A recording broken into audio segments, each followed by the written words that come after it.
l'affaire a bruité au second semestre de l'année 2020. Notamment les journaux Le Monde et The Guardian ont révélé, à travers une enquête, l'espionnage de certains prélats et acteurs de la société civile au Togo. Quelques mois après, l'affaire de cyberespionnage refait surface, avec l'élargissement de la couche cible à des journalistes. Une approche du pouvoir de Lomé, à l'analyse, bien curieuse et à bien d'égards.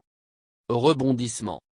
Dans les détails, l'enquête publiée, le dimanche 18 juillet 2021, par un consortium de 17 médias internationaux révèle que le logiciel Pegasus, créé et vendu par une société israélienne a permis à, au moins 7 gouvernements africains, d'espionner des journalistes et des activistes. Ce consortium de médias internationaux cite nommément l'Algérie, la République démocratique du Congo, l'Égypte, le Maroc, l'Ouganda, le Rwanda et le Togo. Cette carte publiée par l'ONG Forbidden Story, basée à Paris, en partenariat avec Amnesty International, loin d'être une exclusivité africaine, indique par ailleurs que le logiciel espion israélien a été utilisé pour cibler, en tout, 50 000 numéros de téléphone à travers le monde. Lesquels appartiennent à des militants de courants dissonants, des journalistes et des leaders politiques. Cette liste qui remonte à 2016, informe BBC, inclut les numéros d'au moins 180 journalistes dont ceux de La Voix. Outre les journalistes, l'espionnage par Pegasus, selon l'agence France Presse, a aussi ciblé 600 hommes et femmes politiques, 85 militants des droits humains ou encore 65 chefs d'entreprise. Plus poignant, l'enquête indique que dans certains cas, les cibles ont été retrouvées mortes, d'autres contraintes à l'exil. Togo. Selon cette enquête, 3 journalistes togolais sont espionnés par ce logiciel accueilli à plus de 15 milliards CFA par l'État togolais.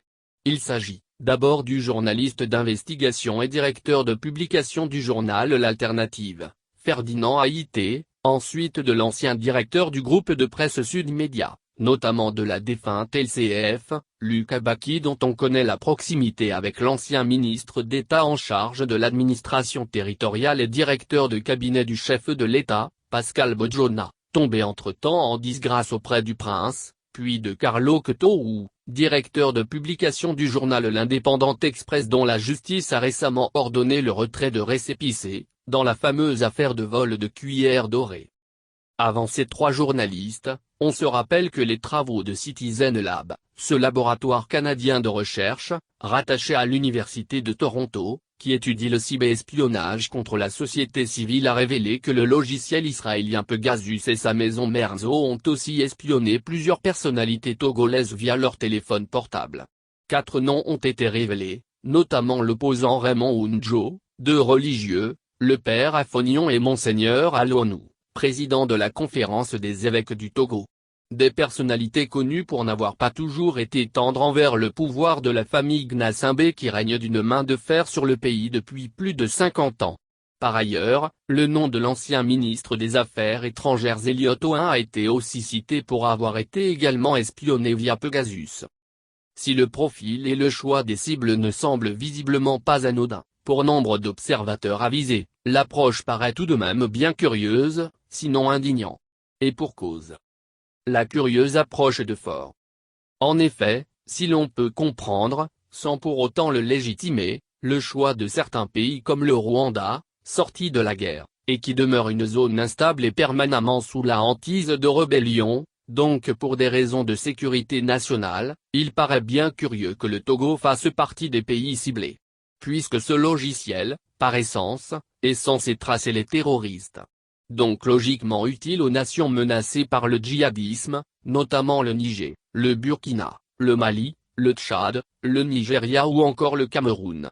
Surtout que ce logiciel coûte une fortune, son acquisition peut être excusable ou légitimée dans le contexte d'une lutte régionale, puisqu'il reviendrait à un coût abordable pour les nations menacées. Mais alors, l'on sait que le Togo n'est nullement menacé directement par le terrorisme, si ce n'est la politique bligne-bligne de Lomé et son régime, juste dans le but de taper dans l'œil de Paris.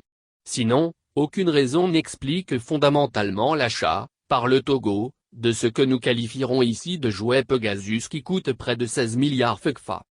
L'on en vient donc à conclure qu'au Togo, on fait tout et rien, pour conserver son pouvoir, voire même aller jusqu'à violer la Constitution qui consacre en son article « la sacralité de la vie privée ». Au nom de la protection du fauteuil, on se permet de farfouiller à volonté dans la vie privée de ses plus proches fidèles et même des ambassadeurs.